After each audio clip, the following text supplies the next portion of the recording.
Et on attaque cette semaine en compagnie d'Alex Darmon. Bonjour, journaliste politique avec votre chaîne sur YouTube Les Indécis, mais pas que. Jean-Philippe Dugouin-Clément. Bonjour Jean-Philippe. Bonjour. Maire UDI de Mennecy, vice-VP comme on dit de la région Île-de-France. Pierre Gentillet, bonjour. Bonjour. Avocat. Et puis Ergun Toparslan. Bonjour Ergun. Bonjour. Vous êtes vice-président et porte-parole de Territoire de Progrès.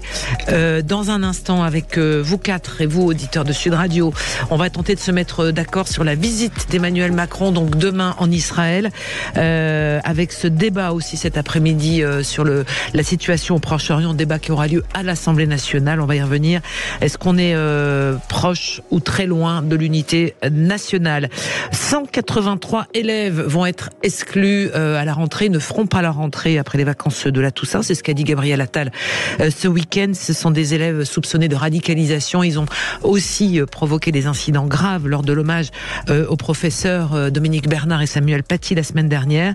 Mais après, on en fait quoi? Ce sera la question. On verra ça tous les quatre ensemble. Est-on impuissant face à la radicalisation, notamment avec cette étude qui est sortie dans les écoles, dans les prisons? On voit effectivement la difficulté. Et puis, on essaiera de parler de Jean-Luc Mélenchon. La gauche, est-ce que c'est encore possible? Est-ce que la gauche se prépare à l'après-Mélenchon? C'est trop tôt. Et puis un mot également avec vous quatre.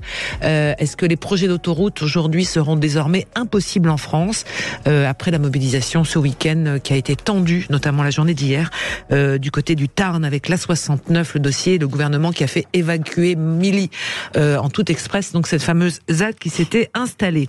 On commence avec vos coups de cœur et vos coups de gueule.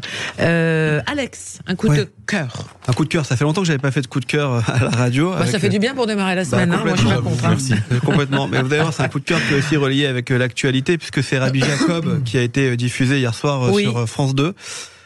Et qui a fait 4 millions de téléspectateurs, ce qui veut dire aussi, puisque moi je travaille dans la production de télé, je peux vous dire que c'est un très bon score, 4 millions de téléspectateurs un dimanche soir. On n'a pas la musique là de Rabbi Jacob, non, t'as pas ça en réserve. Et pour de vrai, la bande-annonce. Je l'ai regardé, ça fait toujours autant de bien, ça vieillit comme tous les films, mais peut-être un peu moins vite. Et puis on voyait, alors c'était marrant parce que sur Twitter, maintenant tout le monde regarde sur X, pas Twitter, tout le monde regarde les réactions. Et vous voyez donc non, les pas gens tout le monde, Alex. Enfin beaucoup. Enfin franchement beaucoup. Et c'est pour ça qu'on parle autant du tweet de Jean-Luc Mélenchon dont on va parler tout à l'heure. Parce que si pas tout le monde regardait, on n'en parlerait pas autant. Petite, écoutez ça. Ça fait du bien, non? Parce que ça aussi, c'est la musique, elle en fait beaucoup. Exactement. Il y a de finesse. Et ce qui était bien, c'était de le voir dans cette période-là, je pense, actuelle. Ça fait du bien aux gens qui ont regardé. Il faut aussi dire une chose, parce que je vous dis peut-être pas tout le monde, mais beaucoup de monde regarde les réseaux sociaux. Vous aviez des complotistes qui disaient, tiens, comme par hasard, on nommait Rabbi Jacob ce soir à la télévision sur France 2. Bon, sauf qu'ils savent pas que les programmes sont préparés. Un mois, voire 2 mois à l'avance. 3 mois à l'avance. Voilà, pour faire la communication. Donc, non, c'était un coup de cœur pour ce film qui est toujours aussi bien, avec De Funès qui est toujours aussi marrant et fantastique, vraiment. Enfin, moi, De Funès, il m'a fait mourir de rire encore hier soir. Donc voilà, une petite bouffée d'oxygène dans cette actualité un peu sombre. Voilà, Rabbi Jacob, regardez-le avec vos enfants aussi, ça fait pas de mal, ce film. Pierre, vous aviez aussi un coup de cœur, décidément, coup de gueule plutôt. Non, coup de gueule. Désolé, je vais casser l'ambiance. Bah non. Effectivement, je voulais faire un coup de gueule, justement, parce qu'il va y avoir une manifestation ce samedi, une énième manifestation dans un tout petit village, dans le centre de la France, dans cette diagonale du vide, comme on dit, diagonale du vide dont je viens, et je viens d'un village pas très loin, où une manifestation a lieu, c'est la 5e manifestation contre l'installation d'un centre d'accueil pour migrants en plein cœur d'un village qui est complètement, désenclavé. C'est un village de 900 habitants où une pétition a déjà signé et a rassemblé plus de 400 habitants ont signé contre l'installation de ce CADA. Et c'est le maire qui a décidé en catimini, de manière arbitraire, sans consultation, alors que je vous rappelle que le gouvernement a fait circuler un manuel pour permettre l'installation des migrants dans les campagnes, et il était dit dans ce manuel, d'ailleurs, privilégier la concertation, la consultation. Là, il n'y a ni concertation, ni consultation. Donc, il y a des habitants qui vont s'opposer à l'installation de ce centre pour migrants. Ça pose aussi la question d'actualité, de contrôler et de savoir qui vient sur notre sol, et aussi une question démocratique. Voilà. Est-ce qu'on peut, à un moment, s'opposer à une politique migratoire qui, en plus, est complètement déraisonnable? Je le dis, on va mettre des migrants dans un endroit qui sont déconnectés de tout bassin d'emploi. Il n'y a pas de train, il n'y a pas de bus. Qu'est-ce que ces gens vont faire? Donc voilà, c'était aussi l'occasion pour moi de revenir là-dessus. Et je serai à cette manifestation samedi, puisque je viens du village voisin. En même temps, c'est les préfets qui décident, non, qui proposent. Pas toujours. En l'occurrence, ça peut être à l'initiative de la préfecture. Là, ce qui se passe, c'est qu'une association association est titulaire d'une autorisation administrative pour gérer un CADA, un centre d'accueil de demandeurs d'asile, et le maire a répondu à l'appel de cette association qui cherchait un local et a vendu concrètement, avec un permis de construire derrière, le local en plein cœur, le bien immeuble en plein cœur du village qui accueillera ces migrants. Donc, soit c'est géré par l'État, soit c'est par délégation. Alors, je ne sais pas si on dit délégation de service public, mais en tout cas par délégation à une association. Bon, voilà. On s'y intéressera évidemment. On donnera la parole à Monsieur le maire aussi, avec plaisir, pour pouvoir un peu ses motivations. Pour l'instant, il ne nous répond pas, donc on attend le débat. Donc voilà, cette manifestation contre l'installation de ce centre dans le cœur de la France, en l'Indre, c'est pas non plus dans le Berry, c'est en plein milieu. C'est pas non plus la diagonale du vide. Je sais pas ce que vous appelez la diagonale du vide. Mais pour moi, c'est pas péjoratif. Non, mais ce que je veux dire, c'est que voilà. C'est magnifique comme endroit. Allez, on continue vos coups de cœur et vos coups de gueule avant que ce soit les infos de 11h. Jean-Philippe, alors vous avez trouvé une petite info concernant Daniel Obono. Enfin, j'ai pas trouvé, c'est de notoriété publique, mais on est dans un pays qui est complètement fou. Madame Obono vient d'être confirmée comme membre de la Cour de justice de la République. C'est-à-dire, on est sur quelqu'un qui est totalement communautariste, qui depuis des années tient des propos absolument contraires aux valeurs de la République, qui la semaine dernière a expliqué au nom de son parti, la France Insoumise, que le Hamas était un mouvement de résistance et n'était pas un mouvement terroriste. Ici même, oui. Ce qui lui vaut d'ailleurs une plainte lancée par le ministre de l'Intérieur. Et Madame Obono va faire partie des 6 membres représentant l'Assemblée nationale comme titulaires, qui seront en situation de juger un ministre ou un président de la République pour les faits commis dans l'exercice de leur mission. C'est-à-dire quelque chose d'éminemment politique. Monsieur Dupond-Moretti va être jugé par Madame Obono. On est dans un pays qui est totalement fou. Et puis, au-delà de cette espèce de folie ambiante, ça met surtout le doigt sur l'hypocrisie. Est-ce que je peux juste faire une précision ? C'est nos confrères du Figaro qui la donnent. Elle sera donc effectivement pour juger le ministre de la Justice, mais elle a été choisie par son groupe politique, c'était il y a plus d'1 an, sans opposition, le 26 juillet 2022, comme juge titulaire à la Cour de justice de la République, par l'ensemble de l'hémicycle. Personne à ce moment-là n'a dit...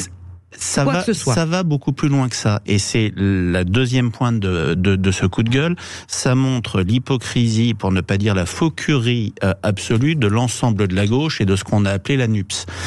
En fait, vous avez... Les oppositions auraient pu aussi se réveiller. Vous avez 6 membres titulaires. Toutes les représentations à l'Assemblée nationale se font au prorata du poids des blocs politiques. Et donc, sur les 6 titulaires, 3 vont à la majorité, répartis entre le MoDem, Renaissance, Agir, Horizon, etc., 1 au Rassemblement national, 1 à LR et 1 à la gauche. Et donc, Madame Obono a été mise sur la case de la gauche par les groupes de la NUPS, sachant que LFI ne fait pas plus que la moitié des groupes de la NUPS, puisque à eux seuls, ils n'ont pas la majorité. Les 3 autres groupes, Verts, communistes et socialistes, ont un siège de plus que les Insoumis.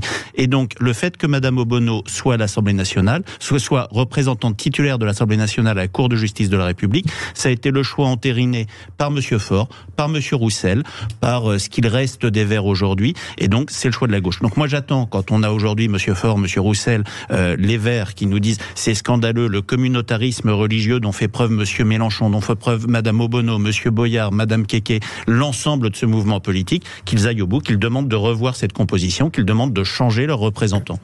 C'était en juillet 2022. Ce qui est intéressant, c'est qu'elle a été confirmée ces derniers jours. Oui. Et que le 6 novembre prochain, donc, elle va juger Éric Dupond-Moretti dans le cadre d'une enquête qui est diligentée depuis plusieurs semaines, depuis même plusieurs années, depuis son arrivée en fait à la chancellerie, et elle va le juger.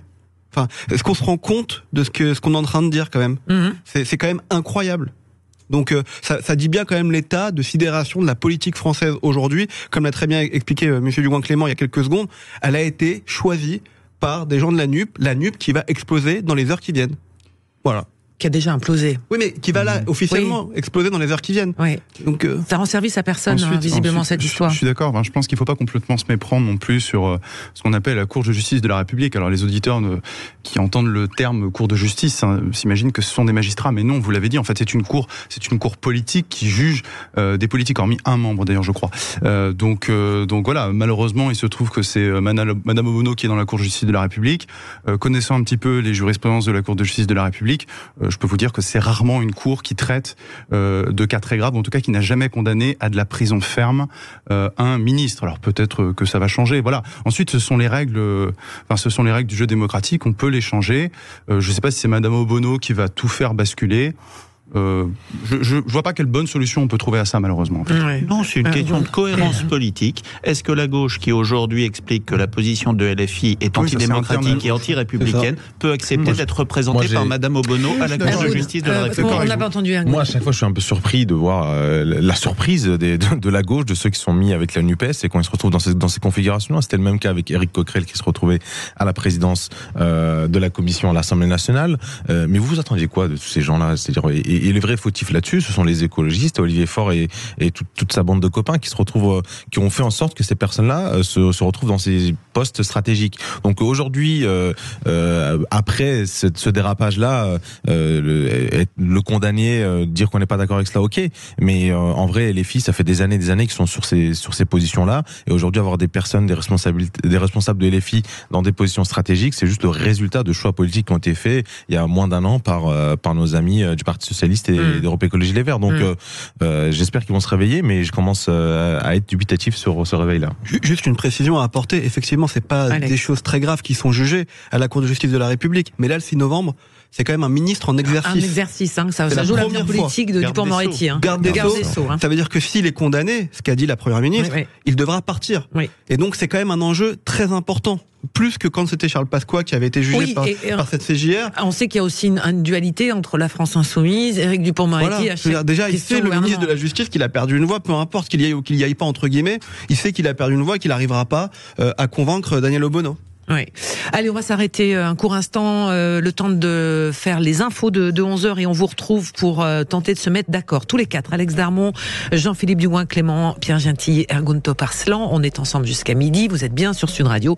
On est le lundi 23 octobre et on se retrouve dans un instant. À tout de suite. On va parler vrai pour tenter de se mettre d'accord en compagnie de nos quatre débatteurs du jour. Alex Darmon, journaliste politique, Jean-Philippe Dugouin-Clément, maire de Mency, vice-président de la région Île-de-France, Pierre Gentil, avocat, et Ergun Toparslan, vice-président et porte-parole de Territoire de Progrès au menu aujourd'hui.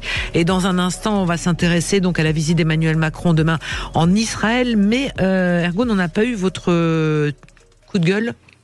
Coup de gueule, gros coup de gueule, c'est évidemment malheureusement le tweet de Jean-Luc Mélenchon hier soir à la suite de la manifestation qui a eu lieu place de la République, où il partage une vidéo du monde qu'il y avait sur cette place de la République et nomme la présidente de l'Assemblée nationale qui était en déplacement en Israël au même moment, en mettant en gros une cible dans son dos.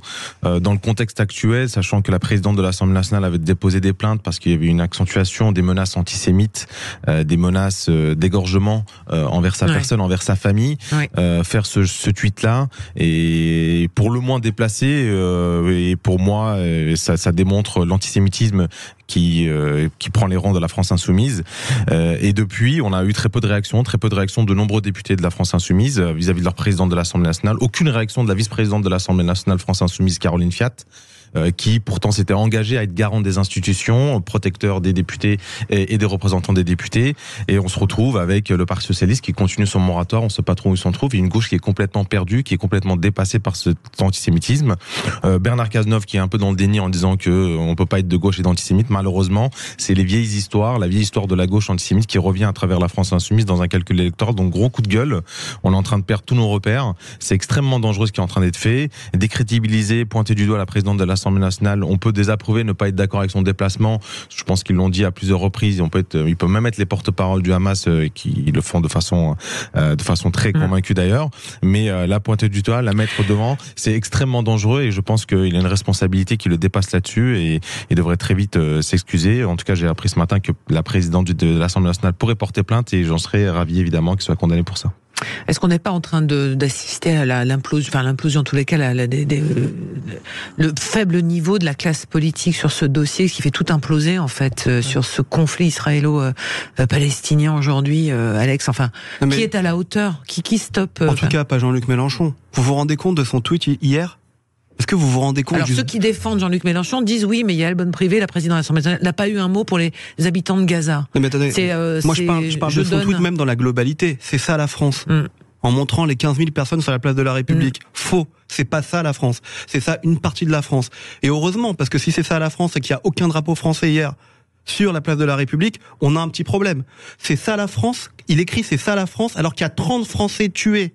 30 Français tués, 7 ressortissants franco-israéliens, 7 disparus aujourd'hui, pas un mot pour eux. C'est ça la France.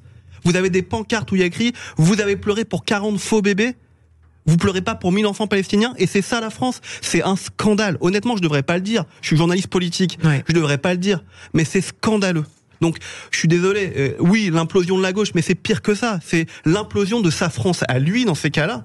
Et le fait de mettre en avant, de montrer du doigt Yael Braun-Pivet, qui est présidente de l'Assemblée nationale, qui a été renforcée en termes de sécurité, parce qu'elle était déjà sous sécurité depuis plusieurs semaines. Elle a été renforcée par d'autres agents de sécurité, parce qu'elle est juive et qu'elle est visée. Et remettre en plus l'accent là-dessus, je trouve ça honteux et vraiment pas à la hauteur de ce niveau. Maintenant, ce qu'il va falloir voir dans quelques semaines, dans quelques jours, dans quelques mois, pendant les élections européennes, c'est est-ce que ce discours, est-ce que cette stratégie politique de la part de Jean-Luc Mélenchon fonctionne et lui apporte des voix. Avant cela, on fait tout de la spéculation. Hier, 15 000 personnes sur la place de la République, c'est bien, mais c'est pas non plus incroyable, d'accord ? Et juste une dernière chose, parce que Jean-Luc Mélenchon, il fait ça, mais il retweet derrière aussi, il repartage le discours de l'ambassadrice palestinienne qui traite d'Israël d'État terroriste. Mais à aucun moment, il parle du Hamas, comme chez vous, Daniel Obono, comme d'un mouvement terroriste. Il y a un problème. Le parti à l'intérieur, chez eux, avant de parler de la NUP générale, est en train d'exposer la France insoumise. Vous voyez Alexis Corbière, vous voyez François Ruffin, Raquel Garrido, ouais, qui disent qu'ils ne sont pas d'accord avec ces propos. Donc il y a un problème Mélenchon, c'est Raquel Garrido qui a un problème Mélenchon. Et puis je vais vous dire autre chose, Mélenchon, il tweete pas. Hein. C'est pas lui qui prend son petit téléphone et qui met ses 140 caractères. Enfin maintenant, on peut mettre plus que 140 caractères. Il est pas derrière son téléphone portable. Donc ça veut dire qu'il est quand même encouragé autour de lui, un staff, une rédaction. Donc il y a un problème à l'intérieur même de la France insoumise et effectivement demain il y aura un problème à l'intérieur de la NUPES s'ils ne se saisissent pas du problème. Ils le font pas. Et il y a l'utilisation du mot camper, qui est aussi un inconscient qui est ressurgi là-dessus, et ça va dans la lignée des propos honteux qu'ont pu tenir la France insoumise depuis quelques mois. On a parlé d'Elisabeth Borne qui a été rescapée, ça c'était Mathilde Panot qui l'avait dit. Rescamper avait utilisé le rapport Médine qui a participé aux universités TT d'Europe Écologie Les Verts pour Rachel Kahn. Donc là clairement il y a un problème. Mais qu'est-ce qu'ont fait les Juifs contre ces gens-là ? Je sais pas la haine qu'ils ont ces gens contre les Juifs. Je peux comprendre un calcul électoral, mais là ça va beaucoup trop loin. Et ça a réagi très peu à mon goût. D'où mon coup de gueule. C'est même pire qu'une absence de réaction. C'est aujourd'hui, on met la poussière sous le tapis. C'est-à-dire qu'à gauche, toutes les municipalités, départements, régions de gauche reposent sur des coalitions, PS, PC, souvent Europe Écologie et LFI. Toutes les oppositions de gauche, ils travaillent ensemble. Rien n'a été remis en cause aujourd'hui. Donc, moi, je suis curieux de voir, effectivement, alors aux européennes, il y aura peut-être des listes séparées, mais quasiment pour une question de calcul politique, comme c'est souvent le cas. Mais aujourd'hui, fonctionne comment dans les grandes métropoles régionales ? Il fonctionne comment dans les départements ? Quand est-ce qu'ils vont avoir coupé le cordon ? Et aujourd'hui, on parle beaucoup de l'antisémitisme ou des propos incitant à l'antisémitisme d'un certain nombre de leaders LFI. Enfin, tu le rappelais, le rappeur Médine, il était aux universités de LFI, mais aux universités d'Europe Écologie Les Verts. Et si Europe Écologie Les Verts est très embêté sur cette situation, c'est aussi parce qu'il y a beaucoup de porosité sur ces sujets-là chez eux. Et aujourd'hui, il n'y a aucune conséquence qui est tirée de la part de la gauche. Ils continuent au quotidien à travailler ensemble. Ouais, la présidente de l'Assemblée nationale, chez nos confrères d'Inter ce matin, disait que M. Mélenchon n'a sans doute pas choisi par hasard le mot camper, puisque ça fait partie de son tweet. Et c'est quelque chose qui pèse lourd, le poids des mots. Cher maître, la gauche sans Mélenchon, c'est possible ? Je pense pas. Je pense pas, en tout cas pour l'élection présidentielle de 2027, je pense... ça va peut-être vous surprendre. C'est quand même dans 4 ans. Hein. Ah oui, c'est dans 4 ans, mais deux choses. Un, on a vu que le poids relatif de la gauche s'est effondré en 10 ans. Petit 2, Jean-Luc Mélenchon a réussi un superfuge, un tour de passe-passe incroyable avec la NUPES en 2022, puisqu'il a fait passer ça pour une victoire, alors qu'en réalité, je le dis, le poids relatif de la gauche a baissé. Il a simplement sauvé les meubles pour le Parti socialiste et pour les écologistes, mais en fait, la véritable victoire, c'est qu'il prend le leadership à gauche. Maintenant, pour 2027, je reste sur un plan purement politique, stratégique. Je pense que Jean-Luc Mélenchon est encore pleinement positionné pour être le candidat de gauche, parce qu'il n'y a pas, à ce jour, je dis bien à ce jour, d'autres figures, d'autres candidats de sa dimension qui peut s'imposer. Donc pour l'instant, si vous me dites quel sera le candidat de la gauche, celui qui est capable de faire plus de 20% au premier tour d'une élection présidentielle, c'est Jean-Luc Mélenchon. Voilà. Oui. D'une quelconque élection d'ailleurs, c'est ce que disait Jean-Philippe tout à l'heure, c'est qu'aujourd'hui tous les exécutifs locaux tiennent encore. Il n'y a eu aucune distinction, il n'y a eu aucune démission. Les coalitions ne sont pas brisées, elles ne sont pas remises en cause pour autant. Oui. Exactement. À l'intérieur des conseillers régionaux, conseillers départementaux. À l'intérieur même, moi je ne suis pas d'accord avec le fait que Jean-Luc Mélenchon soit le prochain candidat en 2027. D'abord 4 ans c'est long. Tu dis que c'est le mieux positionné. Oui, mieux positionné, mais ça, aujourd'hui, je suis même pas sûr que ça soit le mieux positionné. Encore une fois, on verra. Alors, qui ? François Ruffin, je parle à l'intérieur mais je vous promets, à l'intérieur de la France insoumise, il fait entendre une autre voix. Et puis la gauche, si on parle de la gauche en tant que telle, aujourd'hui, ce n'est pas que ce n'est plus que Jean-Luc Mélenchon. Très vite démarqué, dans les Ruffin, mais vous avez Roussel aussi, tout le monde rigole. Oui. Vous avez Roussel, mais Roussel, ça fait bien longtemps qu'il s'est démarqué. Il a fait quoi? Il a fait 3%, 4% en 2022. Il peut faire 7, 8 en 2027. Et Jean-Luc Mélenchon, il perd encore 4 ou 5 points et il fait plus ses 20%. Je pense que ça peut aller très très vite, vraiment encore plus à gauche, parce que la gauche, aujourd'hui, n'existe plus. Elle n'existe plus en tant que telle. Vous avez une sorte de mélange général qui est la NUPES, et dedans, vous avez 3 partis de gauche, écolo, 4 partis communistes, parti socialiste et la France insoumise, mais les 4 n'arrivent plus à s'entendre. Donc demain, le pari de ces gens-là, ça va être de réinscrire et de recréer la gauche. Bon courage à eux. Allez, on s'arrête sur ce sujet. La gauche sans Mélenchon, c'est possible. Visiblement, pour l'instant, vous dites tous les 4 non. On va s'intéresser toujours sur le dossier du conflit entre le Hamas et Israël. Emmanuel Macron attendu demain en Israël. Il y aura un débat également sur sa situation au Proche-Orient à l'Assemblée nationale cet après-midi. La France et son unité nationale, on est encore loin. Nous, c'est ce qu'on pense.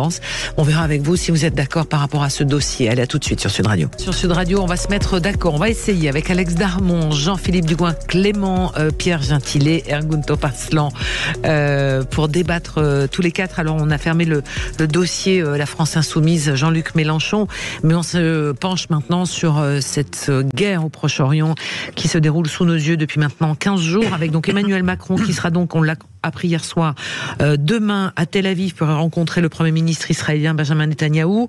Le chef du gouvernement israélien va annoncer peu avant sur X la prochaine visite du président français et du Premier ministre néerlandais Mark Rutte. Alors, question, on sait que Emmanuel Macron a dit très rapidement qu'il souhaitait se rendre en Israël.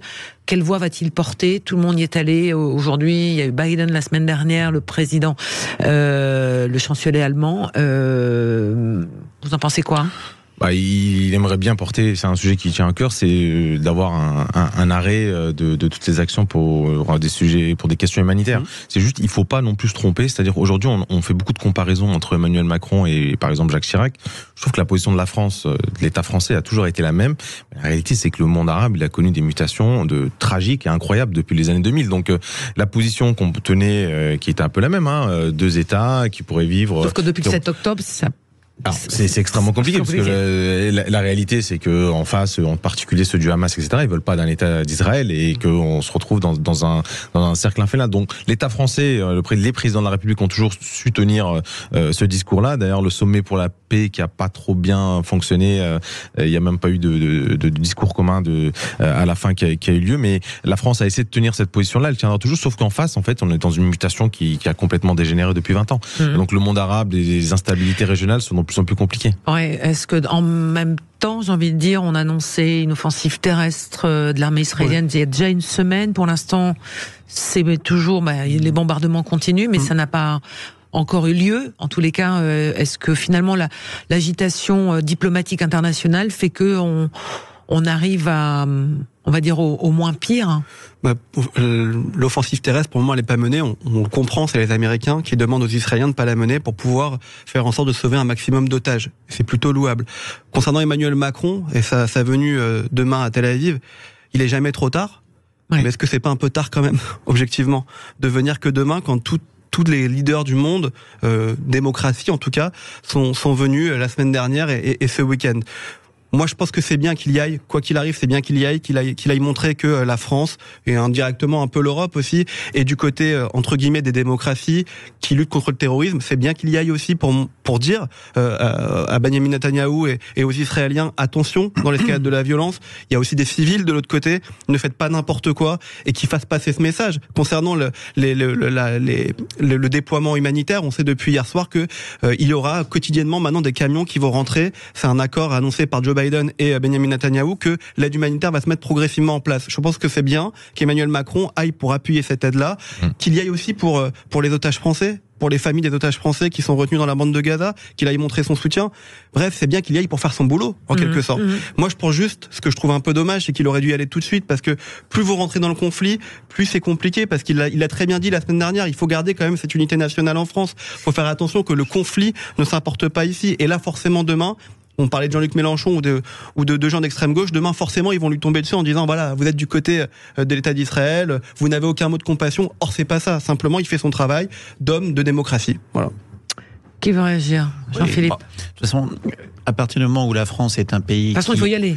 À partir du moment où la France est un pays qui siège au Conseil de sécurité de l'ONU, qui a une voix à l'international depuis des décennies, il est normal que le président fasse un déplacement de ce type. Alors, est-ce qu'il fallait le faire plus tôt, plus tard? Quel discours tenir là-bas pour essayer d'avoir d'une part un discours de compassion et de soutien, encore une fois, à un pays qui est une démocratie dans une zone géographique où il y en a assez peu, qui est un pays qui abrite 200 000 ressortissants français. Il faut quand même aussi le rappeler, parce qu'on parle beaucoup de la trentaine de morts français, plus gros massacre terroriste de Français depuis les attentats de 2015. Il faut quand même aussi recontextualiser un petit peu les choses. C'est un pays qui accueille 200 000 Français. Après, la question, c'est quelle voix porter quand on arrive, effectivement, après Biden, après beaucoup de responsables internationaux, et quelle voie d'équilibre porter entre la compassion, le soutien d'une part, et aussi le fait de dire qu'on ne peut pas donner la carte libre à des actions militaires qui seraient absolument terribles pour des civils. Et d'une certaine manière, c'est d'autant plus compliqué que l'État israélien a eu une politique qui a contribué ces dernières années à aggraver, à cliver les choses, à durcir la situation sur place. Il y a un durcissement total des pays arabes, mais de l'État israélien aussi. Donc l'échelon de médiation, le poids de la parole politique est très dur à porter. Moi, je me méfie beaucoup alors des politiques internationales qui se basent sur la démocratie, et on s'adresserait uniquement aux démocraties ou pas aux démocraties. À mon avis, Emmanuel Macron a raison d'aller en Israël, mais à mon avis, je souhaite que s'il aille en Israël, que si le président de la République se déplace, c'est pas simplement pour soutenir une démocratie, c'est d'abord effectivement parce que il y a des otages qui sont retenus, des otages français, excusez-moi. Deuxièmement, pour afficher son soutien à un pays agressé, et c'est tout à fait normal, parce que c'est quand même lui qui a été agressé au départ. Je veux bien qu'il y ait des répliques derrière et qui sans doute sont disproportionnées d'Israël. Mais à mon avis, la raison principale pour laquelle la France devrait s'intéresser à cette région, c'est la stabilité. C'est la stabilité du Moyen-Orient, et la France a toujours joué un rôle historique depuis plus d'un siècle en fait. En réalité, la France a été présente, son armée a été longtemps présente jusqu'en 1940 dans cette région-là, en Syrie et au Liban. Si vous voulez, moi, en tant que Français, j'aimerais éviter que se reproduise ce qui s'est passé en Libye, c'est-à-dire la déstabilisation d'une région du fait de guerre et des migrations excessives. Si demain une offensive a lieu sur la bande de Gaza, si demain des millions de réfugiés, parce qu'on parle quand même de 2 millions de personnes dans cette petite bande, de même que si au nord il y a de nouveaux conflits, parce qu'il y a aussi une guerre dont on parle pas, enfin une guerre en tout cas des risques dont on parle pas, c'est au nord d'Israël avec la frontière libanaise. Si demain il y a un conflit qui démarre au niveau de cette région, je veux dire, tout ça va favoriser encore des mouvements de population, une déstabilisation, et je pense que ce n'est pas dans l'intérêt de la France. Donc la voie de la France, qui est depuis le général de Gaulle une voie de troisième voie, c'est-à-dire une voie d'équilibre, une voie de respect des petites nations et d'équilibre, à mon avis, doit s'affirmer au Moyen-Orient avec cet impératif de stabilité. Voilà. S'il y a vraiment quelque chose à faire, c'est ça. Mais intervenir au nom de la démocratie, des valeurs démocratiques, moi je me méfie beaucoup de ce discours. On l'a beaucoup tenu dans les années 2000, on a vu les catastrophes que ça a engendré. Bon, de toute façon, c'est demain, il sera donc à Tel Aviv demain pour rencontrer le Premier ministre israélien, on y reviendra évidemment. Et l'autre sujet aussi, c'est ce débat inflammable à l'Assemblée nationale cet après-midi, sur donc le discours d'Elisabeth Borne, qui va donc présenter à partir de 16h sa déclaration avec un débat sans vote sur la place et la place de la France dans ce conflit. Enfin, quelle parole porter, mais là aussi, est-ce que déjà depuis 15 jours, on assiste au on va dire, un grand dérapage contrôlé de tout le monde. C'est difficile d'avoir l'unité nationale. On ne l'aura pas cet après-midi. Non, on n'aura pas l'unité nationale. On l'a pu.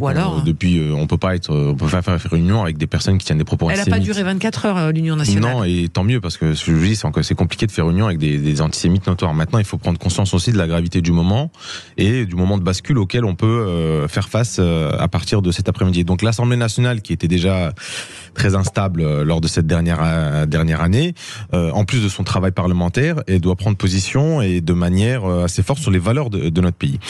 Sauf que une partie de nos assemblées nationales, plusieurs groupes, qui sont instrumentalisés aussi par des pouvoirs extérieurs, parce qu'aujourd'hui, quand Jean-Luc Mélenchon se fait le porte-parole du Hamas et de tous les régimes autoritaires du Moyen-Orient, il se rend pas compte qu'il est en réalité manipulé par toute l'influence d'Erdogan, toute l'influence des frères musulmans au niveau du Qatar, et il porte ça d'ailleurs, tous ces gens-là détestent tout ce qui peut s'apparenter à quelqu'un de gauche, quoi. Mais il le fait uniquement à des fins électoralistes. Donc l'Assemblée nationale, j'attends pas grand-chose cet après-midi, j'attends quand même un minimum de respect, comme ce qui a été dit à tous les morts civils et aux nombreux otages français qui sont encore sur place, et un peu de dignité pour essayer de donner une meilleure image de la politique. Mais j'ai l'impression que dans l'état d'esprit des Français, ils s'attendent pas grand-chose. On l'a vu, je crois, lors d'un dernier sondage IFOP, que la confiance à l'Assemblée nationale a été moins de 27 ou 28%, ce qui est assez dramatique. La ministre des Affaires étrangères, Catherine Colonna, donc hier dans les colonnes de nos confrères de la Tribune dimanche, a donc rappelé la position de la France, condamner le Hamas et son action terroriste, éviter l'embrasement dans la région, et pour cela rappeler qu'il faut un horizon politique autour de la solution à 2 États. A rappelé aussi que le droit international humanitaire doit être respecté, bien sûr obtenir un accès humanitaire d'urgence pour les populations civiles à Gaza. C'est une position équilibré, on va dire, de la France qu'il faut. Totalement, mais je pense que sur les débats... On pourrait tous être derrière, hein. C'est pas très compliqué. Nous, oui, mais certains groupes à l'Assemblée, c'est la réalité des débats de l'Assemblée nationale, et j'espère qu'il y aura un minimum de tenue et de respect sur les débats par rapport aux victimes passées et à venir, malheureusement.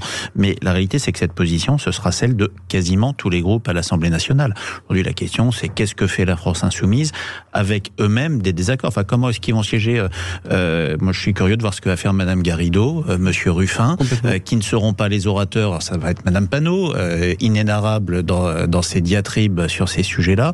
Mais la question de l'Assemblée nationale, c'est beaucoup plus jusqu'où LFI pousse sur le communautarisme religieux, ce qui est aujourd'hui devenu un champ, un spectre électoral pour eux, où jusqu'où LFI essaye de faire un petit peu machine arrière, de rétro-pédaler. Est-ce que c'est la ligne Mélenchon qui s'exprime à l'Assemblée nationale sur l'extrême gauche, ou est-ce que Mélenchon perd un petit peu une partie de ses troupes? Je pense que là, quand on peut poser la question, s'il répond. Vous pensez que Jean-Luc Mélenchon est pour une solution à 2 États? Non, mais justement, ça c'est très intéressant, c'est ce que vient de dire Ergun, c'est que ce que vous venez de dire aussi sur le fait de la position de Catherine Colonna, on est tous pour 2 États. On est tous pour 2 États. Enfin, autour de cette table, je pense. Je pense pas. Autour de cette table, en tout cas, je pense. La majorité des Français. C'est ce qui était d'ailleurs prévu au démarrage. Mais ce que je veux dire aujourd'hui, c'est que pour avoir 2 États, il faut 2 partis. Il faut que 2 partis parlent. Aujourd'hui, vous avez 2 partis dans cette région du monde. Vous avez l'État d'Israël qui, a priori, n'est pas contre. Alors, ça sera très compliqué, surtout avec le gouvernement actuel, d'avoir 2 États. Mais en face, il parle à qui? Il parle au Hamas. Vous pensez que le Hamas veut 2 États? Non. Le Hamas veut rayer l'État d'Israël de la carte. Dans la charte constitutive du Hamas, c'est la disparition de l'État d'Israël. Et c'est toute l'ambiguïté de Jean-Luc Mélenchon qui dit d'un côté qu'il veut 2 États, mais qui de l'autre est le porte-voix du Hamas en France. Voilà, exactement. Et c'est pour ça qu'aujourd'hui, à l'Assemblée nationale, le seul bien fondé de ce débat, c'est important d'avoir un débat parce que on est une démocratie, j'insiste là-dessus, et donc c'est important que tout le monde puisse s'exprimer, et ça va permettre d'avoir une clarification cet après-midi. On va savoir ce que pense chacun. Voilà, c'est tout. Et je pense pas effectivement qu'aujourd'hui la France insoumise, en ne nommant pas les choses, veuille 2 États. Allez, on s'arrête un court instant. Il est bientôt 11h30. On referme ce chapitre-là. Donc le débat démarre à 16h cet après-midi à l'Assemblée nationale. Autre sujet juste après la pause. On va parler de ces élèves que seront exclus après le retour des vacances de la Toussaint. Qu'est-ce qu'on en fait? Gabriel Attal donc a précisé sa pensée par rapport à ces élèves dits radicalisés. On y revient avec nos 4 débatteurs. À tout de suite. Allez, on y revient avec nos 4 débatteurs. Alex Darmon, Jean-Philippe Dugouin, Clément, Pierre Gentillet et Ergun Topaslan. On s'intéresse maintenant au ministre de l'Éducation nationale, Gabriel Attal, et donc qui a donné des précisions hier chez nos confrères de BFM TV suite aux hommages la semaine dernière à Dominique Bernard lors de ses obsèques et puis également à Samuel Paty. Donc il y a eu un total de 183 élèves il y a eu 500 perturbations ou contestations, et dans ce lot, il y a eu 183 élèves qui avaient particulièrement posé problème, des élèves qui étaient vraiment dans plus que perturbés, qui ont été vraiment dans l'opposition complète et de ces célébrations. Donc ils ne reviendront pas en classe. Donc en fait ils sont suspendus jusqu'à leur conseil de classe et ils ne retourneront pas en classe. Mais qu'est-ce qu'on en fait de ces élèves que le ministre veut sortir des établissements scolaires parce que radicalisés pour alors là, j'imagine à la fois protéger l'école, soulager les enseignants et aussi s'occuper de ces jeunes enfants, puisque ce sont en général des jeunes mineurs. Donc qu'est-ce qu'on en fait? Qui a la solution? Il n'y arrivera pas. C'est le maire. Non, Joker, je pense qu'il non, mais déjà de l'affirmer, déjà de l'annoncer. C'est très important de l'annoncer. Est-ce que le message n'est pas là déjà quelque chose? Très important. J'espère qu'on continuera à le faire pour toute forme de négation, parce que le négationnisme et ce genre d'attitude et de comportement commence à se retrouver de façon de plus en plus nombreuse au sein de l'école. Donc réaffirmer une autorité, c'est toujours positif, mais maintenant il faut le traiter. Et pour traiter cela, je ne sais pas si ça peut être sous forme de stage ou sous forme de cours particuliers, ou expliquer à ces gens, les prendre sous les ailes, les suivre. Mais on peut pas uniquement dire on les sanctionne et on les reprend en tant que tels. C'est très souvent l'erreur qu'on fait d'ailleurs, y compris dans nos sanctions au niveau de la prison. C'est-à-dire qu'on réfléchit pas à la réintégration de ces gens. On peut pas les exclure ad vitam aeternam du système scolaire. Oui. Donc à un moment donné, il faut les récupérer et les remettre dans leur classe ou dans des autres classes d'ailleurs.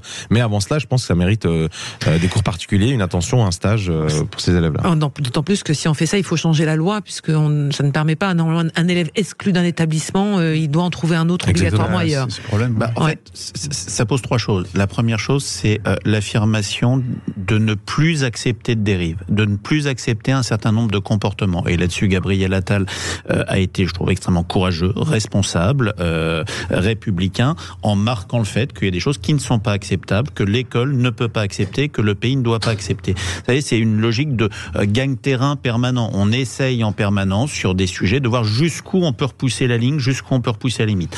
Donc la première chose, c'est effectivement la sanction, l'affirmation. Il y a des lignes qui ne sont pas passables. Mais est-ce que c'est important, on se souvient qu'il y a eu des attentats précédemment, de nommer clairement et de dire tant d'élèves, et eux, c'est pas possible.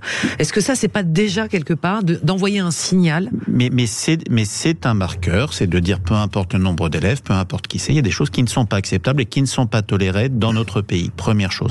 La deuxième chose, alors c'est toute la question à droit constant, qu'est-ce qui est faisable, et moi je pense qu'on va devoir avoir des évolutions législatives, c'est que des élèves dont on peut comporter, si c'est de la stupidité, c'est une sanction. Si c'est un démarrage de radicalisation, ça veut dire que la structure scolaire classique n'est plus forcément adaptée et qu'il faut imaginer autre chose, qu'il faut imaginer la façon aussi peut-être d'avoir une formation, une réexplication, un background éducatif. Et mais on les prend en charge comment, ces élèves radicalisés? Mais la réalité, c'est qu'aujourd'hui, nous n'avons pas ce sujet-là. C'est-à-dire qu'il y a une obligation de scolarisation. Dans le pire des cas, l'élève va être exclu, on va le renvoyer sur un autre établissement et on se passe le mistigris et la patate chaude. Et on n'aura strictement rien réglé. Et c'est le problème qu'on a aujourd'hui. On ne crée pas de structure adaptée. Et c'est là où je dis qu'on a probablement un problème réglementaire et législatif. Et puis la troisième chose, c'est aussi la réaffirmation. Vous savez, ça va à l'encontre total de la pensée wokiste aujourd'hui, où on déconstruit l'État, on déconstruit ce pays, on déconstruit nos valeurs. L'éducation nationale, ça doit être un sanctuaire, parce que c'est là où on donne un socle commun, parfois mythifié, mais un socle commun de ce qui permet de vivre ensemble. Et c'est aussi l'endroit où on doit réaffirmer ça. Et je pense qu'il faut mettre un terme à la pensée wokiste qui a pris une place dans ce pays absolument dramatique et qui contribue à la déconstruction de ce pays, qui contribue à laisser des espaces où peuvent émerger des radicalismes comme celui-ci, et que l'école doit réaffirmer des principes républicains. Ça doit être le lieu de l'enseignement de la République. En fait, de toute façon, on est face à une alternative, c'est-à-dire que soit on crée, vous avez posé la bonne question, c'est qu'est-ce qu'on va faire de ces enfants ? Soit on crée des écoles spécialisées. Alors le ministre a dit qu'ils allaient commencer à discuter de savoir maintenant comment on gère le sujet, évidemment. J'aimerais bien voir, 1, avec quel budget, 2, avec quel éducateur, et 3, surtout sous quel délai. Mais soit on fait ça, Et il va falloir qu'on estime le nombre d'élèves. Puis là, on a parlé de à peu près 100 élèves, c'est ça 180 élèves. Alors 180 élèves répartis dans toute la France. Ça veut dire que s'il y en a 15 en Bretagne, ça veut dire qu'on va ouvrir une école en Bretagne. Sur combien ? 12 millions d'élèves en France. Ouais, sur 12 millions d'élèves. Non, mais je veux dire, c'est-à-dire qu'on va ouvrir des écoles pour quelques personnes sur des sites. Excusez-moi. Ce que je veux vous dire, c'est que on va y revenir sur un plan pratique, ça va être compliqué à mettre en place. Ou alors, deuxième possibilité, mais qui n'est pas possible en l'état de notre droit, mais on pourrait y arriver, pourquoi pas, c'est que là, actuellement, si on décide de sortir, tout simplement, purement et simplement, ces élèves du cycle scolaire en disant, vous n'avez plus votre place dans l'école de la République française. Écoutez, moi je vais vous dire, en l'état de notre droit, un simple recours devant le tribunal administratif vous donnera 9 chances sur 10 d'être réintégré dans une école. Donc en fait, c'est pour ça que je vous dis, à ce moment-là, très bien, mais donnons-nous les moyens, il va falloir qu'on change un petit peu l'état du droit et même l'état de notre droit. Parce que je vous rappelle que ce principe-là, c'est pas une simple loi qui pourra l'enlever. Il faut aller taper dans la Constitution et même taper dans les traités. Parce que le droit à l'éducation, c'est pas un simple droit qui est encadré par la loi. Il se raccroche au niveau constitutionnel. Donc si on veut y aller, très bien, mais il faut se donner les moyens. Le ministre Gabriel Attal qui dit, je crois effectivement que le rôle de l'éducation pour lutter contre les phénomènes d'embrigadement, de radicalisation, c'est son rôle effectivement, mais dans certains cas, le niveau est tel d'embrigadement qu'on ne se bat pas à armes égales. Ouais. Donc on est effectivement sur quelque chose qui est absolument pas gérable par les enseignants, les CPE, la communauté éducative. C'est pas non plus leur mais travail. Ergun, on va revenir sur ce chiffre, 183 élèves qui posent vraiment un problème lors des cérémonies d'hommage à Dominique Bernard. C'est sous-estimé. Sur 12 millions d'élèves. Moi, je trouve qu'il y a un côté rassurant à cela, c'est que maintenant, on essaie de dénombrer et de suivre s'il y a des cas, on arrête de pousser la poussière sous le tapis et on se confronte à la réalité. On nomme les choses, donc on se confronte à la réalité. Par exemple, moi, j'avais vraiment peur, moi, de cette journée, de cet hommage-là, et je m'attendais à un chiffre un peu plus important. Et je suis rassuré que le chiffre soit aussi faible que ça. Mais il est tout aussi important. Oui. Peut-être sous-estimé un petit peu. Mais en tout cas, ce qu'on nous a annoncé sur les réseaux en disant on va rigoler, on va faire ceci, on va faire cela. Si on a le droit de dire, vous avez des chiffres. C'est les chiffres du ministère de l'Intérieur qui sont bien plus importants. Mais quand même, c'est très minime par rapport aux élèves. Le nombre de manifestants, pourquoi le ministère de l'Éducation ne sous-estimerait pas le nombre d'élèves radicalisés? Non mais, on peut tout à fait. Alors ils disent que ce sont des élèves qui ont posé problème lors de ces événements-là, des problèmes graves, d'accord ? Oui, mais grave. Donc vous avez le mot grave. Voilà, oui. Moi, j'aimerais juste réagir vraiment 2 minutes. Moi, je suis assez partagé sur ce qu'a annoncé hier le ministre de l'Éducation nationale. Je suis assez partagé d'abord parce que je trouve ça bien, le fait qu'effectivement on dise les choses, qu'on donne des chiffres. C'est quand même très nouveau, pour discuter avec des profs. Très bien. Et d'ailleurs, c'est très nouveau avec Gabriel Attal. Il faut bien lui reconnaître ça, c'est qu'il dit les choses.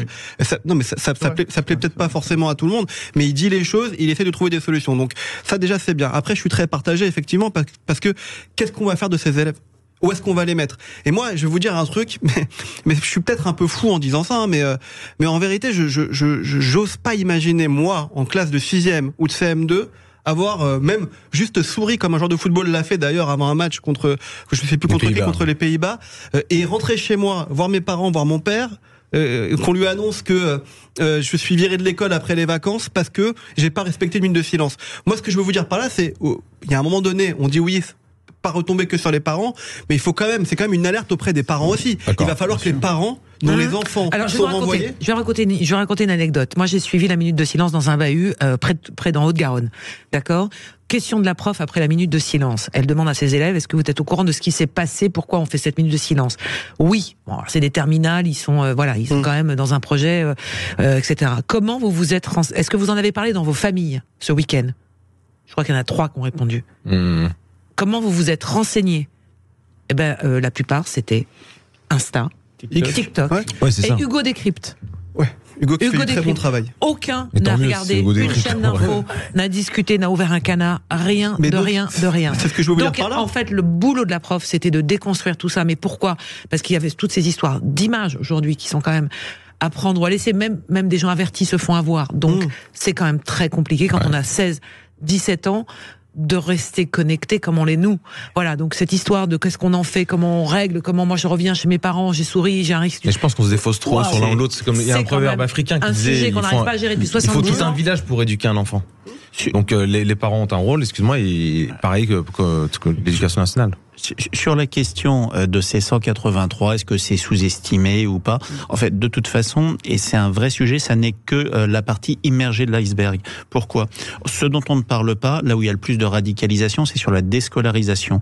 Aujourd'hui, entre 3 et 16 ans, vous pouvez avoir de l'instruction à domicile. Bien sûr. Et généralement, quand vous avez des personnes, des familles très radicalisées, vous avez une instruction qui est donnée à domicile, ce qui est autorisé par la réglementation, et c'est les parents sous contrôle qui ne contrôlent pas parce qu'elle n'a pas les moyens de le faire, qui demandent concrètement aux communes de le faire, qui n'ont aucun moyen, pour le faire, pour d'autres raisons, mais qui disent il y a toujours eu pour d'autres raisons, parce que ils voyagent, parce que il y a des enfants qui ont un parcours artistique. La réalité, c'est qu'on voit aujourd'hui, ça fait une quinzaine d'années, on voit la montée d'un certain nombre de déscolarisations dans des familles. Ou les écoles? Non, de déscolarisation. Il y a la question des écoles confessionnelles, ce qui est autre chose, mais de déscolarisation pour enseignement à domicile, dans des familles, généralement pour des critères religieux.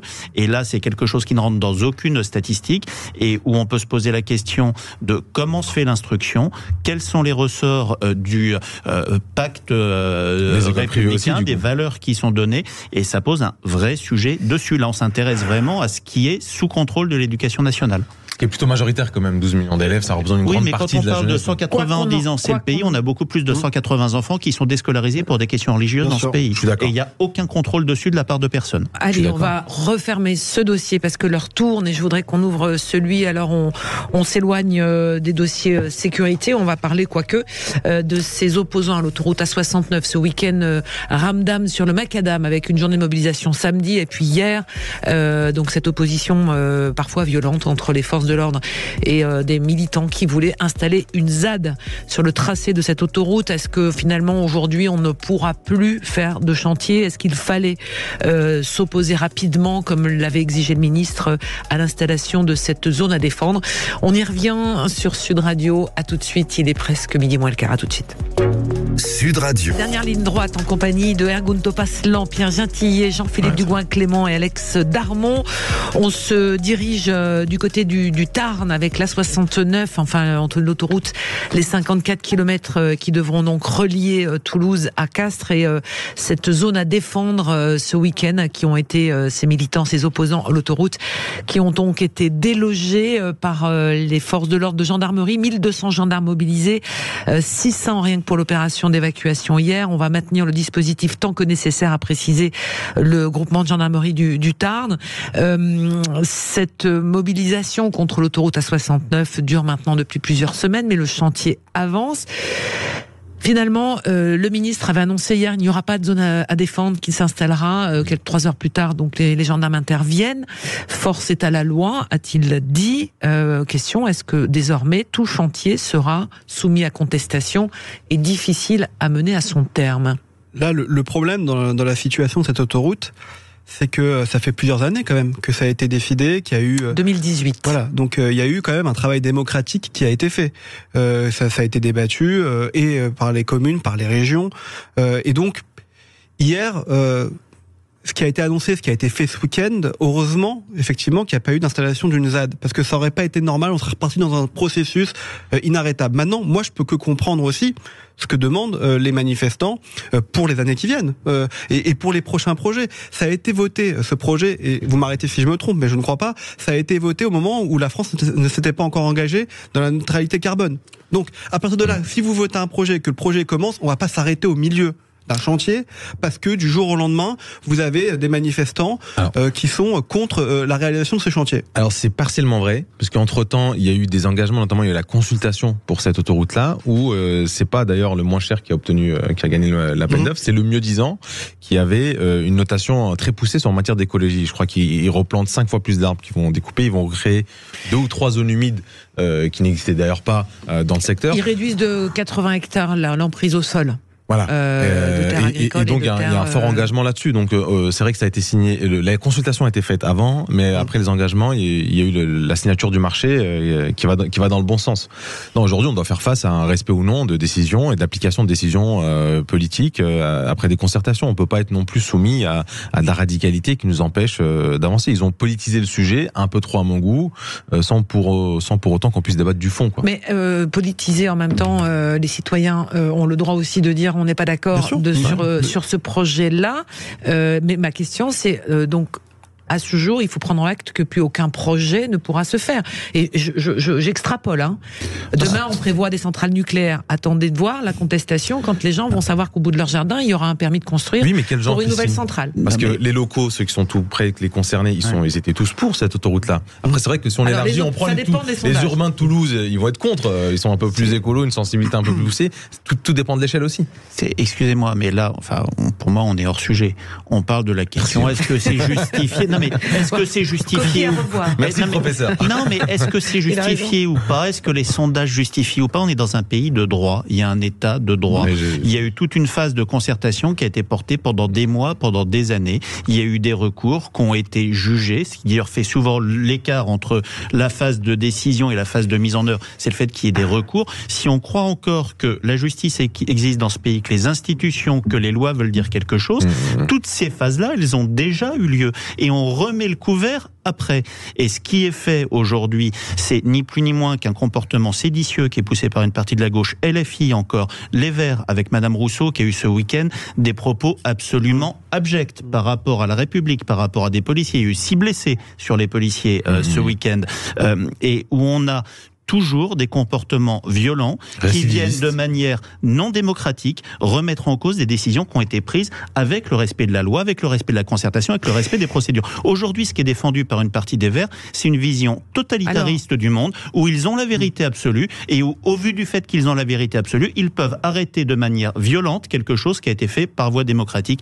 C'est pas acceptable, c'est pas possible. Et vous savez, la très grande faiblesse qu'a ce pays, c'est que on a cédé sur Notre-Dame-des-Landes. Le jour où le président de la République, sur un dossier similaire qui avait été accepté après concertation, où tous les recours avaient été gagnés, où un référendum local, départemental avait en plus donné suite à ce projet, où pour une question d'appréciation politique, pour une question de sondage, on a accepté de revenir dessus, on a tué la puissance publique dans ce pays. Mais on peut entendre aussi l'avis de ses opposants qui aussi, et il y a eu la signature notamment de cette tribune des 1500 scientifiques qui dit c'est un non-sens par rapport aux générations futures. Mais le problème, c'est que c'est un débat, on l'a depuis 10 ans. Donc on peut toujours remettre en cause quelque chose de manière violente. On est sur des remises en cause de manière violente de quelque chose qui a force de loi aujourd'hui. Est-ce qu'on peut aujourd'hui se dire que tous ces grands chantiers, aujourd'hui, vont être difficilement réalisables à l'aune d'un règlement climatique? Oui, parce que le jour où on a abandonné Notre-Dame-des-Landes, on a donné le signal qu'une contestation politique pouvait avoir plus de poids que la parole dans un pays de droit, oui, parce que ça veut dire que la loi n'existe plus. Est-ce que c'est grave? Je ne sais pas si c'est grave. En tout cas, effectivement, ça crée des précédents. Ça, sans aucun doute. Ce qu'il faut dire ici, c'est-à-dire que c'est la légitimité serait supposé en tout cas de leur cause qui a pour but de faire forcer la légalité, parce que, et c'est là où je suis obligé de rester, pardon, c'est un peu banal pour un avocat, mais du côté du droit. C'est-à-dire qu'à partir du moment où le permis a été déposé, Pardon, oui. À partir du moment où le permis a été déposé, à partir du moment où tous les recours administratifs, et il y en a eu, j'imagine, devant les tribunaux administratifs ont échoué, écoutez, on peut pas, au nom, je dis, de la légitimité dont on se prétend, tordre comme ça la légalité. Et à ce moment-là, on va s'amuser à faire ça sur plein d'autres choses. Et effectivement, ça crée beaucoup d'insécurité juridique, beaucoup d'instabilité. Et puis ça crée des précédents, effectivement, après. C'est-à-dire qu'on pourra plus mener des projets. Il y a des gens qui ont engagé des sommes importantes. Donc quand ils voient à la fin que sur le plan légal, tout est passé et que effectivement il y a une ZAD qui se monte, ça pose problème. Pour autant, donc ça, c'est sur le plan du droit. Donc sur le plan du droit, moi je suis d'accord, si cette autoroute a été validée, si tous les recours ont été déboutés, elle doit être construite. Pour autant, sur le plan politique, moi je suis plutôt d'accord avec eux, mais sans doute pour une autre raison. Pas tant pour des questions écologiques, parce qu'en réalité, je pense qu'en France, on se flagelle énormément. C'est pas la France et le pays français qui est ultra pollueur. Enfin, on va pas encore refaire le débat sur les émissions de gaz à effet de serre. La France, c'est rien du tout. En réalité, moi, il y a un autre sujet qui m'importe avec ces autoroutes, et en réalité, de manière générale, avec le paysage en France. C'est-à-dire qu'on massacre, et on a massacré depuis une quarantaine d'années le paysage français dans ce pays. Moi, je suis un randonneur, je voyage beaucoup, notamment dans le centre et dans le sud de la France. Et je peux vous dire qu'une autoroute, je peux vous dire que des routes qui sont placées à des endroits, qui n'ont rien à voir, massacrent des paysages. Alors si ces gens aiment leurs paysages aussi, je pense qu'ils pourraient on pourrait s'en soucier. Pardon, mais c'est important, ça fait peut-être partie c'est peut-être de la poésie dans ma bouche, peut-être ce qu'elle fait paraître comme ça, mais notre société tend trop vers l'utile. Là, on comprend que Castres-Toulouse, on va gagner 15-25 minutes. Je comprends que c'est important pour des gens qui travaillent à Castres. Oui, ça peut changer votre vie, hein. Je comprends, mais n'évacuons pas complètement la question du beau dans notre société. D'accord ? Je trouve qu'une autoroute sur un paysage, ça le défigure. Voilà. Est-ce qu'on peut poser ces questions aussi sereinement ? C'est un vrai débat de fond. Alors, je cite comme ça les principaux, c'est nos amis du Parisien qui ont sorti cette petite carte, les principaux projets autoroutiers en cours. Le contournement de Rouen avec nombreuses oppositions locales. Le Rouen-Orléans, c'est l'A121, A154. Là, ils sont en train de discuter donc du nom du concessionnaire. Il y a le Poitiers-Limoges. Pour l'instant, ce Poitiers-Limoges, le ministre des Transports y est contre. Le sud de Bordeaux avec l'élargissement de la 63, l'enquête publique est lancée. Plus à l'est, il y a le Nancy-Metz, le Luxembourg. C'est une concertation publique qui est en cours également. Contournement de Roissy, ça vous concerne en Ile-de-France. Parlez-nous-en de ce sujet, le contournement de Roissy. Là, 104 livraisons prévues en fin d'année. Ça se passe bien ? Je suis pas sûr. Je suis pas certain de fin d'année. 2023, ils disent. Oui, on verra. On verra. Tenons-les-Bains. Ça, c'est le projet de l'A412 qui a été validé par le Conseil d'État et le contournement de Arles, l'A54. L'enquête publique à venir. Voilà les principaux projets. Et là-dessus, le ministre a dit, laissez faire la 69 et puis ces projets, on verra si certains iront à leur terme. Mais la question, c'est est-ce qu'on va pouvoir continuer à faire des infrastructures routières comme aujourd'hui ? C'est-à-dire, globalement, ce que vous dites, Pierre, le tout voiture. Là, mais la réponse est non. Enfin, objectivement. Excusez-moi. Mais ça veut dire aussi que quand il y a un projet de TGV, il ne faut pas s'opposer à la question, elle n'est pas que sur les infrastructures routières. À partir du moment où on accepte le fait politiquement de remettre en cause ce qui, à force de loi, ça crée un précédent pour les transports en commun, parce qu'on a les mêmes contestations sur des lignes de transport en commun. On nous parle d'énergie verte aujourd'hui. On nous parle de recréation nucléaire. On va avoir le problème sur tous les grands projets. Et si l'État est en situation de manière variable d'accepter de remettre en cause ce qui a été le fruit d'un processus légal, ça veut dire que la légalité n'a plus de poids dans ce pays. C'est ça le problème, c'est pas la question d'un axe routier parmi d'autres. Donc ce dossier est emblématique pour la suite. Emblématique, mais récemment, regardez ce qui s'est passé au Lyon-Turin. Regardez ce qui s'est passé il y a quelques semaines sur le chantier du Lyon-Turin, qui est en chantier depuis des années, qui doit relier la France et l'Italie. Les écologistes, pendant 2 jours, ont été bousillés le travail. C'est une aberration écologique d'ailleurs, de vouloir empêcher que ça se fasse. Alors que ça va faire exactement. C'est une aberration écologique. Ce qui me dérange dans tout ça, et surtout dans ce cas de ce week-end, c'est que il y a des députés qui ont été élus. Il y a on l'a dit, il y a des parlementaires qui ont été élus, qui avaient ça dans leur projet de loi, dans leur proposition de politique. Ils ont été élus. On fait quoi ? On change de système politique. Pourquoi pas ? Il y en a plein qui le veulent. Mais pour le moment, aujourd'hui, c'est pas le cas aujourd'hui. Oui, mais c'est Alex, pas le cas aujourd'hui. C'est très bien. Regarde, les élections régionales, ils ont la compétence pour les transports. Mais ça intéresse très peu de monde. Alors qu'une autoroute, cette autoroute-là, ça intéresse énormément de monde et ça fait sujet de nombreux débats. Sauf qu'on n'arrive plus à attirer l'intérêt des Français au moment où les décideurs vont arriver au manège. C'est pas à toi que je vais l'apprendre, mais les élections régionales, on est à combien de pourcents de participation ? 20 50. Autour de... ces dernières, ils étaient à 30-40. Ce qui était plutôt bon pour des régionales. D'accord. Ok, mais on voit que... Et donc, ça donne le droit, derrière, quand on n'a pas été voté, quand on n'a pas été sensibilisé par ce projet, ça donne le droit de dire 4 ans après, on veut pas que ça se passe. Non. Et surtout. Justement, non. Donc voilà, on est d'accord. Et surtout, la manière, ce week-end, quand même, ils ont mis le feu. À une usine de ciment. À une usine en plus de ciment. Alors, précision, pour être précise aussi, c'est que les organisateurs de l'opération se désolidarisent des violences. Ils disent, nous, on a tout fait dans les règles. Comme à Sainte-Soline. Comme à Sainte-Soline.